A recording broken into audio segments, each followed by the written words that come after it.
Estas férias leve o Observador no bolso. Na praia, no campo ou entre viagens, acompanhe toda a atualidade sem limites. Assine com 40 € de desconto e habilite-se a ganhar uma estadia de 2 noites num dos hotéis boutique da Small Portuguese Hotels. Este verão, desligue da rotina, não da informação. Assine em observador.pt. Observador.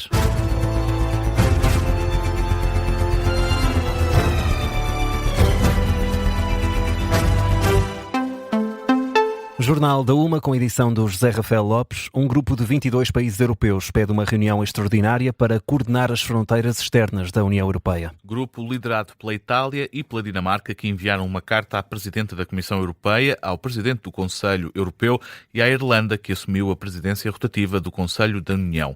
Estes países querem uma reunião extraordinária com os ministros da Administração Interna dos 27 Estados-membros na sequência da crise migratória em Ceuta. Pedem uma avaliação comum da situação e um acordo sobre uma resposta europeia coordenada.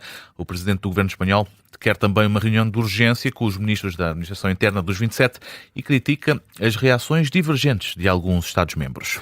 Entretanto, o ministro do Interior de Espanha garante que a situação está a voltar ao normal em Ceuta. Fernando Grande Marlaska deixa uma mensagem de tranquilidade ao garantir que a normalidade em Ceuta está a ser reposta. Ayer ya manifestó el presidente del gobierno como lo que vivimos el pasado 30 de julio. Ontem, como já teve a oportunidade de manifestar o presidente do governo, aquilo que vivemos em Ceuta foi, sem dúvida alguma, um ataque à integridade territorial de Espanha, à integridade territorial de Ceuta e que não podíamos, de forma alguma, admitir.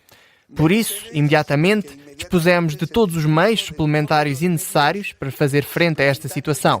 Nesse sentido, também estamos conscientes que em menos de 48 horas a situação em Ceuta não tem nada a ver com a que estava instalada e que a normalidade se está finalmente a alcançar. A situação em Ceuta não tem nada a ver e que a normalidade se está alcançando. Fernando Grande Marlaska alerta que esta situação é obra de grupos criminosos de tráfico humano. Os enviados especiais do Observador também descrevem um cenário muito diferente em Ceuta esta manhã. A jornalista Inês André Figueiredo, enviada especial do Observador a Ceuta, dá conta de menos pessoas na rua e mais controle. O cenário é completamente diferente e há uma razão de ser para isso, porque quando Pedro Sánchez esteve aqui em Ceuta ontem, na sexta-feira, prometeu boias físicas no mar para impedir a passagem desses migrantes, dos marroquinos que tentam chegar a território espanhol, e é exatamente isso que vemos neste momento. Ontem à noite, por volta das 2 da manhã, não existiam boias, que foi a hora a que saímos daqui, e neste momento essa boia gigante, cor de laranja, está colocada no mar, tem vários barcos à volta, porque os migrantes poderão tentar passar e essa zona já é muito mais funda e pode levar a outras mortes, como tem acontecido, portanto há essa segurança. A reportagem da jornalista Inês André Figueiredo, a partir de Ceuta. As autoridades estimam que quase 70 mil imigrantes voltaram a Marrocos. Já o número de mortos subiu para 67. Entretanto, Alberto Núñez Feijóo, o líder do PP, o Partido Popular e da oposição espanhola, está a chegar a Ceuta. As autarquias que foram afetadas pelas tempestades no início do ano podem agora candidatar-se ao Fundo de Emergência Municipal. O anúncio foi feito pelo Ministro da Economia e Coesão Territorial. Mais de 6 meses depois destas tempestades terem atingido sobretudo o centro do país, o fundo destina-se a financiar até 60% a reparação, reconstrução e reposição de infraestruturas e equipamentos públicos. As candidaturas dos municípios, freguesias e entidades intermunicipais devem ser apresentadas às respectivas CCDRs até ao final do mês de novembro. O Governo revela ainda que as autarquias também podem recorrer a uma linha de crédito que está a ser desenhada com o Banco Central de Investimento para financiar os restantes 40% dos prejuízos. Um apoio que surge numa altura em que há ainda pelo menos 25 pessoas desalojadas de casa e estradas cortadas nos distritos de Lisboa e Leiria. Com as câmaras municipais, Teresa Freire ainda a deixarem um alerta para a falta de apoio ou atrasos no processo. 6 meses depois, ainda há pelo menos 25 pessoas desalojadas. O balanço é feito pela agência Lusa, que contactou vários municípios. No distrito de Lisboa, há casos nos concelhos de Arruda dos Vinhos, Cadaval, Mafra e Alenquer. Já em Leiria, ainda há pessoas desalojadas das suas casas nos concelhos de Alcobaça e Óbidos. Quanto às estradas, por esta altura ainda há 6 cortadas nos mesmos distritos. Em Leiria a circulação está proibida no IC9 e na Estrada Nacional 86, na zona de Alcobaça. Já a Estrada Nacional 8 mantém-se cortada nos 2 distritos, na zona do Bom Barral, em Leiria, e entre Torres Vedras e Mafra, em Lisboa. Por fim, a Estrada Nacional 115 também continua condicionada ao trânsito em 2 zonas, entre a Ruda dos Vinhos e Sobral do Montagraço e entre o Cadaval e as Caldas da Rainha. Passados 6 meses da tempestade Christine, chegam à agência Lusa queixas de vários municípios. As autarquias estão descontentes, consideram ser insuficientes as verbas que obtiveram do Estado a título de adiantamento. Têm, por isso, recorrido a meios financeiros próprios para avançar com a reparação dos danos causados em estradas, rios, equipamentos e praias. Destaque para os municípios da Ruda dos Vinhos e das Caldas da Rainha, que recorreram a empréstimos bancários. A Teresa Freire com o balanço feito pela agência Lusa junto dos municípios mais afetados pelo comboio de tempestades que provocou danos na zona centro do país há 6 meses.